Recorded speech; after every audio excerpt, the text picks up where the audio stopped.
I'm Kevin Bobbitt with iRacing. I'm here with Ty Majeski, the NASCAR Craftsman Truck Series champion. He stopped by the iRacing headquarters here to check out NASCAR 25 and to do a deep dive on game settings and car settings. Thanks for being here. Yeah, great to be here. Convenient with New Hampshire race weekend this weekend, and excited to get going today. Yeah, so going through the settings, the difficulty preset we put on Expert. And then the other thing that we changed was we go over here to Advanced Controls. The car handling configuration, we put it on Precision. It just basically changes the sensitivity of the steering.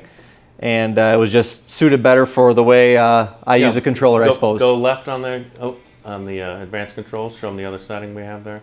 So normal would be for somebody like me who kind of jabs at the controller. Ty's much smoother than me when he's playing the game, so we just found what works for him. So one thing I noticed too, especially on Expert mode, when you go out for the first time and your tires are cold, you can feel the truck slide and have a little bit less grip.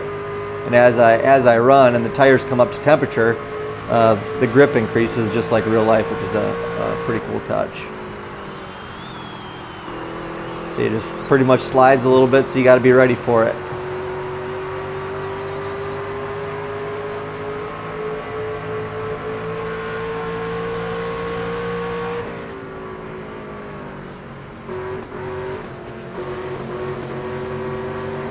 So I would say for me, it's probably a little bit on the snug side. Okay. But nothing too bad. Well, let's jump into the garage there and make a change and see how that works for you. So now here's the slider, the easy slider, right? That's right. That's the easy slider that's designed for people who don't have an engineering degree and just know what the car needs to do, but not necessarily don't want to spend the time to figure out how to do that. So we made one notch adjustment basically, right? And now let's go see how much change that is for you.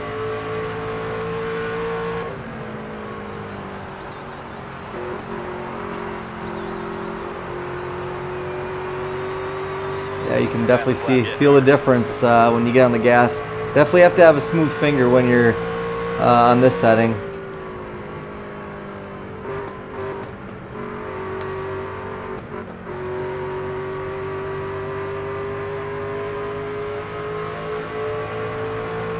You see the truck out there, even on 3 laps in, it's quite a bit different. So we'll go the other way and get an idea of what it does here. Yep.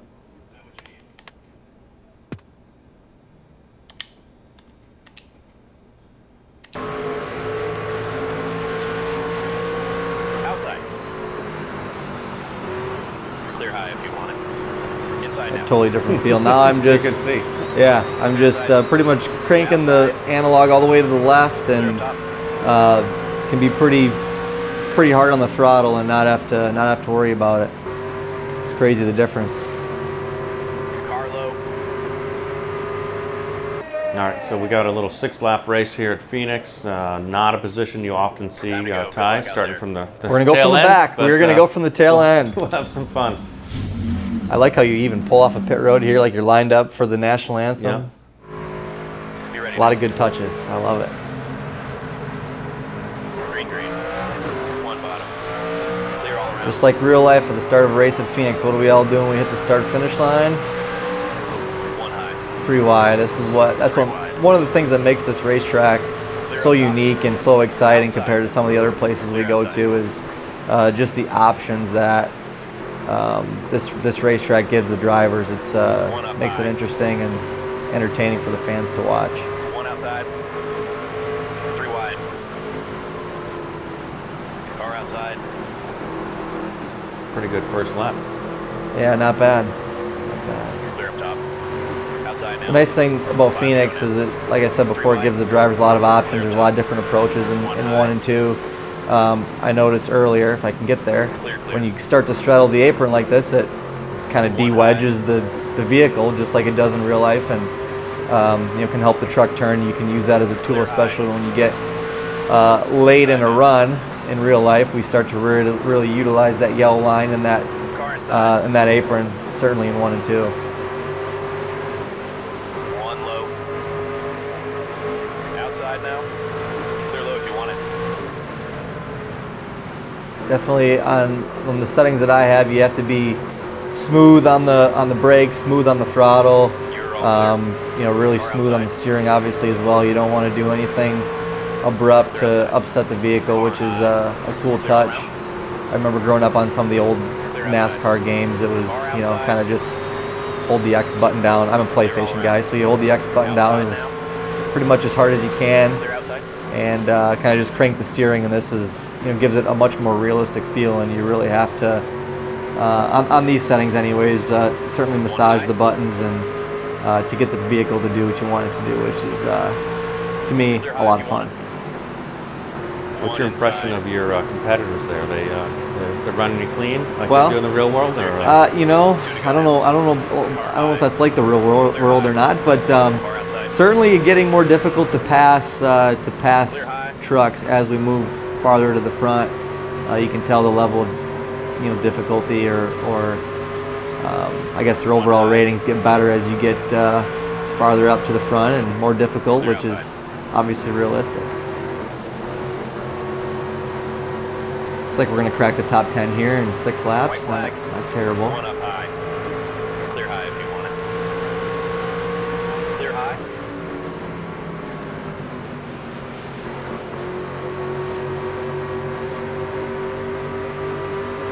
One high.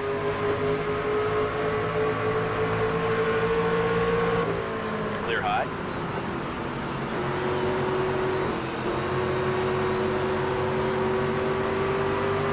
Top 10, nothing wrong with that. Okay, P9. nice run. We'll take it in 6 laps. So like you said before, you know, run 4 or 5 laps, get a feel for it, Stay on and your then blue line here. try to diagnose what you need on the car. Yeah, we can do that. I would say Phoenix.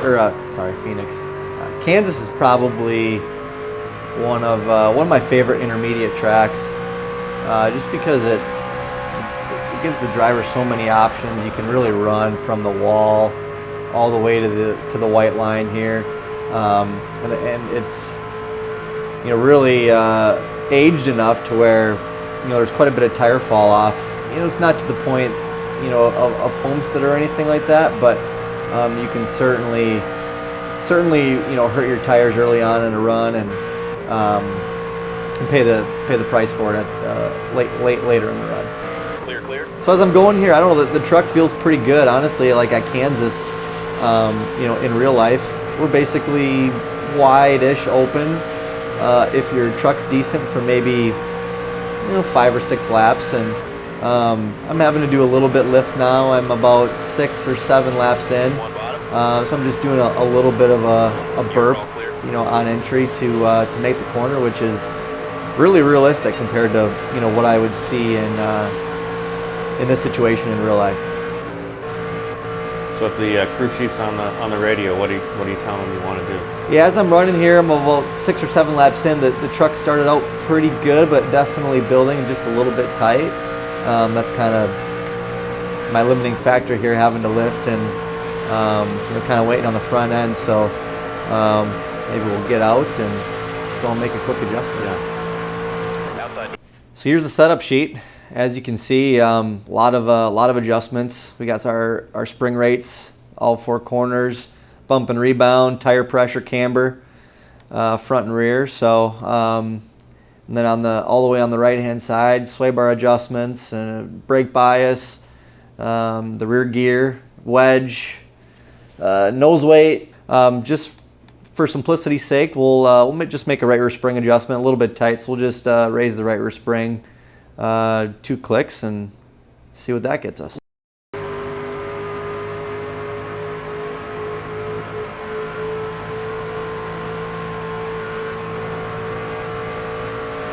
The truck's definitely freer just with that little change. Of course, on cold tires, so waiting for the tires to come up to optimum grip. But initial thoughts, you can definitely feel the difference in that right rear spring. Just 2 clicks, you can see the truck yaw out a lot more than it was before. And there, I almost held that corner wide open before. I definitely wouldn't have been able to do that. So that adjustment, just 2 clicks on the right rear spring, and you can certainly feel the difference.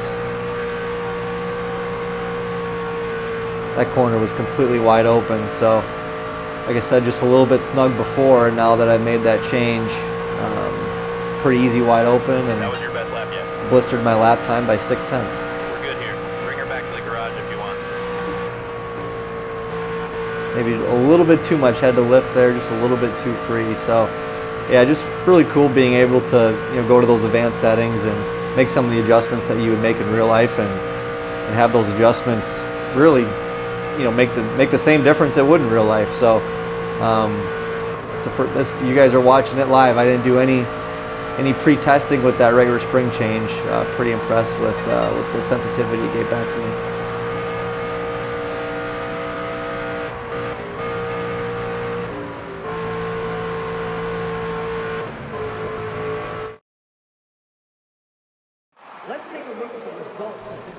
But it shows it's making a difference. The changes Everything you're making. that you do, I mean, that was 2% a wedge, a couple clicks of right rear spring, and then some trim. So I mean, everything that I do really replicates what it would do in real life, and I think that's ultimately the goal. And you guys have certainly achieved that. So yeah, it's going to be a lot of fun.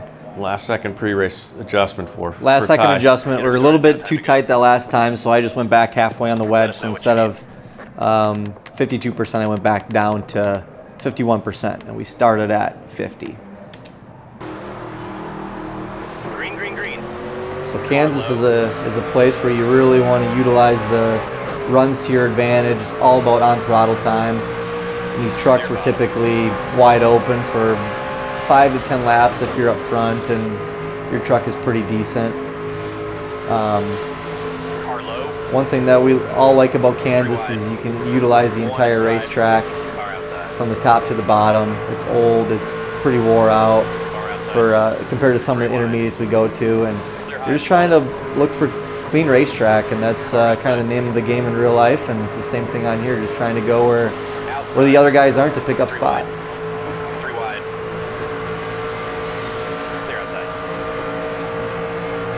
So your preferred line is just where people are not. Exactly.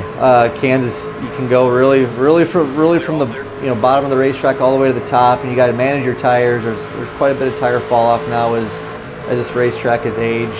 One of my favorite ways to pass people is kind of being right up on the seam here through 3 and 4 and getting a great run down the front stretch just like that, and utilizing it to that run to pass guys.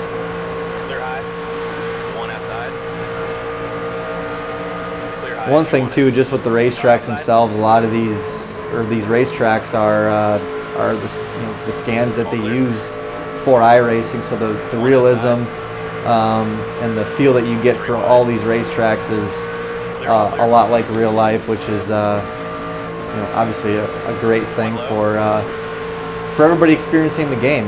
You feel like you're really at Kansas Speedway when you're on the video game here driving around. Yeah, so this setup, if you guys remember, we trimmed it out, lowered the back, got the spoiler out of the air that freed us up too much. I put 2% of wedge in, that was a little bit too much. So this is just halfway on that wedge adjustment, and then we also have 2 clicks of spring in the right rear. Probably just a little bit too free still, but a lot better from the baseline what we started. So it's just so much fun, making adjustments to the truck and getting to feel them live on the racetrack.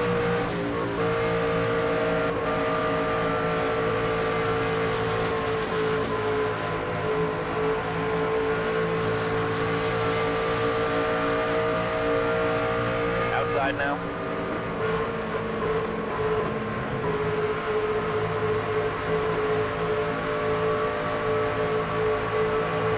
Got to 10th there, started from the back in 5 laps, so yeah, not too bad. Another top 10 for you today. That's right, clicking them off. Yeah, I'm so excited for the launch. October 14th, very excited for that day, but I think the biggest takeaway for me today was just the adjustments and the settings that you can do and feel the changes. Sometimes it's hard to capture those types of physics in a video game like this, and I feel like you guys have really hit the nail on the head. I mean, we were making right rear spring adjustments, trim adjustments, wedge adjustments, and sway bar adjustment, and I could feel every single one, and every adjustment was representative of what that change would do in real life. And I think that's the goal, is to give the user a realistic view of what it's like to go through a race weekend and career mode, and it gives you like I said, a good outlook, and I'm excited for everybody to get to experience what we get to. Awesome. Well, thanks again, and good luck this weekend in New Hampshire. Like you said, it's your first time up there. We'll be pulling for you. I'm excited. Thanks for having me.